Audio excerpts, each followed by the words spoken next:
رمضان مبارک ہو، رمضان مبارک، رمضان مبارک ہو، رمضان مبارک۔ رسول اللہ صلی اللہ علیہ وسلم نے فرمایا، جس نے تیر اندازی سیکھی پھر اسے چھوڑ دیا وہ ہم میں سے نہیں ہے۔ رسول اللہ صلی اللہ علیہ وسلم نے فرمایا، میری امت کا ایک گروہ ہمیشہ حق پر قائم رہے گا، جو شخص ان کو رسوا کرنا چاہے گا وہ ان کو نقصان نہیں پہنچا سکے گا، وہ اسی حال پر رہیں گے یہاں تک کہ قیامت آ جائے گی۔ رسول اللہ صلی اللہ علیہ وسلم نے فرمایا، سفر عذاب کا ایک ٹکڑا ہے جو تمہیں سونے اور کھانے پینے سے روکے رکھتا ہے۔ جب تم میں سے کسی شخص کا کام پورا ہو جائے تو وہ اپنے گھر آنے میں جلدی کرے، یعنی بنا وجہ سفر میں نہ رہے۔ حضرت ابن عباس رضی اللہ تعالی عنہ سے روایت ہے کہ نبی صلی اللہ علیہ وسلم نے تمام کچلیوں والے درندوں جیسے شیر، چیتا، بھیڑیا وغیرہ اور ناخنوں والے درندوں جیسے چیل، کوا، باز وغیرہ کو کھانے سے منع فرمایا ہے۔ رسول اللہ صلی اللہ علیہ وسلم نے فرمایا، اللہ تعالیٰ نے ہر چیز کے ساتھ نیکی کرنے کا حکم دیا ہے۔ جب تم کسی کو قتل کرو تو اچھی طریقے سے قتل کرو، اور جب تم ذبح کرو تو اچھی طریقے سے ذبح کرو۔ تم میں سے ہر شخص کو چاہیے کہ وہ چھری تیز کرے اور اپنے ذبح کیے جانے والے جانور کو آرام پہنچائے۔ حضرت جابر بن عبداللہ رضی اللہ تعالی عنہ سے روایت ہے کہ رسول اللہ صلی اللہ علیہ وسلم نے جانوروں میں سے کسی بھی جانور کو باندھ کر نشانہ مارنے سے منع فرمایا ہے۔ رسول اللہ صلی اللہ علیہ وسلم نے فرمایا، صرف مثنیٰ 2 دانت والے جانور کی قربانی کرو، ہاں اگر مثنیٰ ملنا دشوار ہو تو 1 سال کا دمبا یا میڈھا ذبح کر دو۔ حضرت علی رضی اللہ تعالیٰ عنہ سے روایت ہے کہ میں نے نبی کریم صلی اللہ علیہ وسلم کو ایک ریشمی جبہ ہدیہ کیا گیا، آپ نے وہ میرے پاس بھیج دیا، میں نے اس کو پہن لیا، پھر میں نے نبی کریم صلی اللہ علیہ وسلم کے چہرے انور پر غصے کے آثار دیکھے۔ آپ نے فرمایا، میں نے یہ تمہارے پاس اس لیے نہیں بھیجا تھا کہ تم اس کو خود پہن لو، میں نے یہ تمہارے پاس اس لیے بھیجا تھا کہ تم اس میں سے عورتوں کے دوپٹے وغیرہ بنا دو۔ رسول اللہ صلی اللہ علیہ وسلم نے فرمایا، جس مرد نے دنیا میں ریشمی لباس پہنا اس کو آخرت میں اللہ تعالیٰ ریشم نہیں پہنائے گا۔ حضرت عبداللہ بن عمر رضی اللہ تعالیٰ عنہ سے روایت ہے کہ نبی صلی اللہ علیہ وسلم نے مجھے زرد رنگ کے 2 کپڑے پہنے ہوئے دیکھا، آپ نے فرمایا، یہ کافروں کے کپڑے ہیں، اسے مت پہنو۔ حضرت ابو بردہ رضی اللہ تعالیٰ عنہ سے روایت ہے کہ حضرت عائشہ رضی اللہ تعالیٰ عنہا نے ایک تہبند اور ایک پیوند لگی ہوئی چادر نکالی اور فرمایا، رسول اللہ صلی اللہ علیہ وسلم کی انہی کپڑوں میں وفات ہوئی تھی۔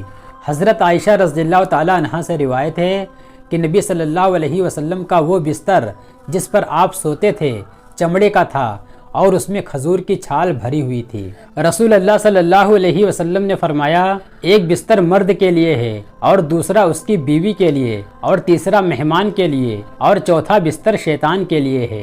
رسول اللہ صلی اللہ علیہ وسلم نے فرمایا، جو شخص تکبر کرتے ہوئے ٹخنوں کے نیچے کپڑا گھسیٹ کر چلتا ہے تو اللہ تعالیٰ اس کی طرف رحمت کی نظر سے نہیں دیکھتا۔ رسول اللہ صلی اللہ علیہ وسلم نے فرمایا، نظر کا لگ جانا برحق ہے، اگر کوئی چیز تقدیر سے آگے بڑھ سکتی ہے تو وہ نظر ہے۔ جب بھی نظر کے علاج کے لیے غسل کے لیے کہا جائے تو غسل کر لو۔